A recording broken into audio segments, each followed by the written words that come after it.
हाय। जब हम baby expect कर रहे होते हैं तो हमें लगता है कि बेबी के आने के बाद सबसे डिफ़िकल्ट चीज़ होने वाली है वो है स्लीपलेस नाइट्स।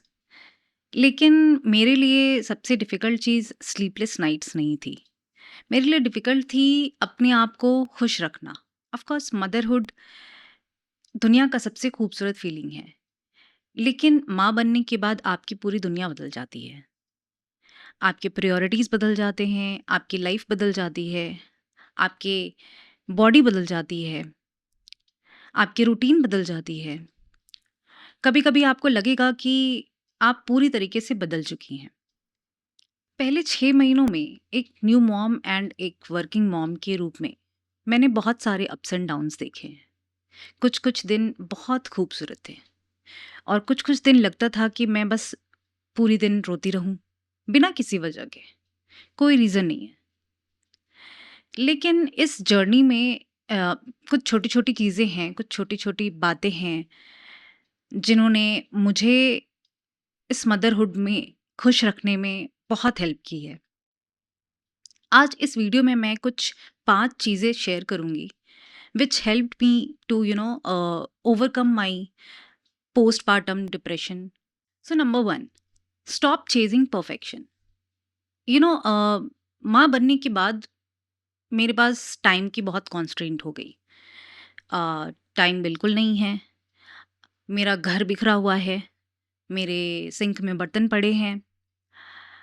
सो परफेक्शन वर्ड को मैंने अपनी लाइफ से हटा दिया। घर बिखरा है तो क्या हुआ, लीव इट। कोई क्वीन एलिजाबेथ नहीं आ रही है आपके घर को देखने के लिए कि कितना साफ है और कितना नहीं है। बर्तन सिंक में पड़े हैं, रहने दो। जब आपको टाइम मिलेगा then you can wash it. मेरी बेटी को घर बिखरे होने से या बर्तन सिंक में गंदे पड़े होने से कोई फर्क नहीं पड़ता। मेरी बेटी को फर्क पड़ता है कि उसकी माँ उसके लिए प्रेजेंट है। उसकी माँ उसको गोदी में खिला रही है, सुला रही है, दूध पिला रही है, प्यार कर रही है। And trust me, loving your baby and being emotionally present for your baby is the new perfection in motherhood. दूसरी चीज़ जो मेरे मदरहुड जर्नी को और इजी बना दिया वो था कि मैंने अपने ऊपर टाइम इन्वेस्ट करना स्टार्ट कर दिया। मेरे 3 महीने कंप्लीट हो गए और मेरी डॉक्टर ने गो अहेड दे दिया that yes now you can exercise. तो मैंने अपना वर्कआउट रिज्यूम कर लिया। वो 1 घंटा सिर्फ मेरा होता है। इस 1 घंटे के थ्रू मैं अपनी पुरानी पायल को रिलीव करती हूँ। मैंने सीखा है कि अपने लिए समय निकालना सेल्फिश नहीं होता है। मुझे मुझे फ़ील होता है कि अगर आप अपने लिए टाइम निकालते हो, अपना ख़्याल रखते हो, तो आप अपने बच्चों के पास और भी एनर्जी के साथ और पेशेंस के साथ और प्यार के साथ जाते हो।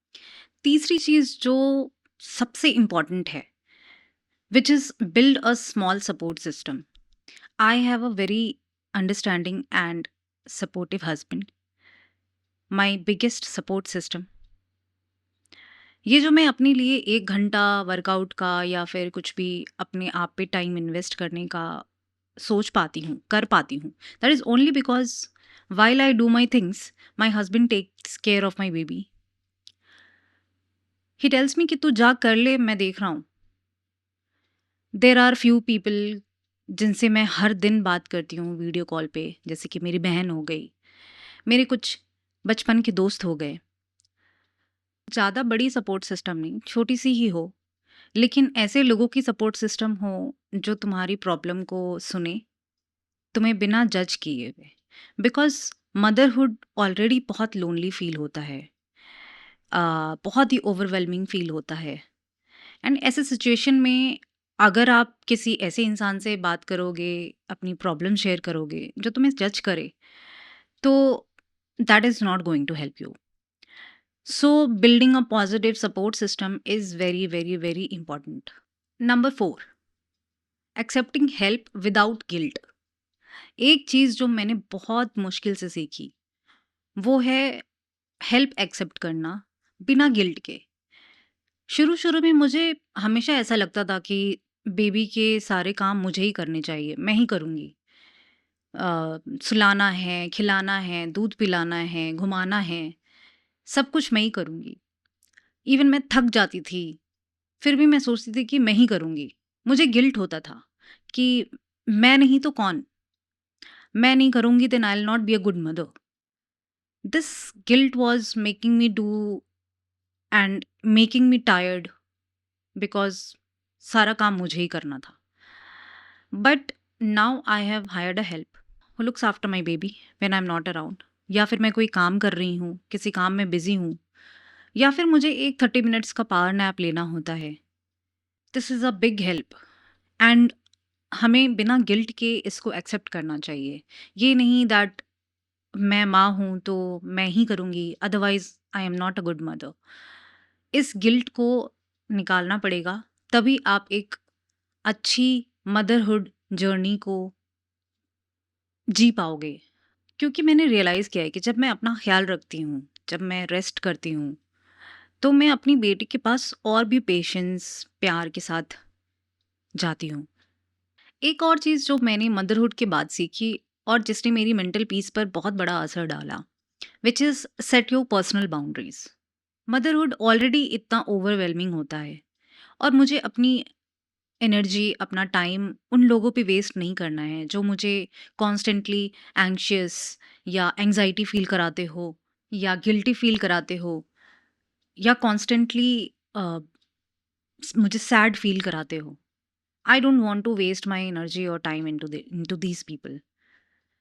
जैसे हम अपनी बेबी को बुरी चीज़ों से बचाते हैं कि ये हार्म करेगा बेबी को, this is going to harm her, वैसे ही हमें अपने मेंटल पीस को भी बुरे लोगों से बचाना चाहिए, टॉक्सिक लोगों से बचाना चाहिए। क्योंकि एक पीसफुल माँ सिर्फ खुद के लिए नहीं, अपने बच्चे के लिए भी एक पीसफुल एनवायरनमेंट क्रिएट करती है। मदरहुड ने मुझे एक चीज़ तो ज़रूर सिखा दी है कि खुश रहना सेल्फिश नहीं होता है, इट्स मैंडेटरी, ज़रूरी होता है। और अगर आप भी मेरे इन 5 बातों में से किसी एक बात से भी सहमत हैं, तो आप कमेंट में ज़रूर बताइएगा।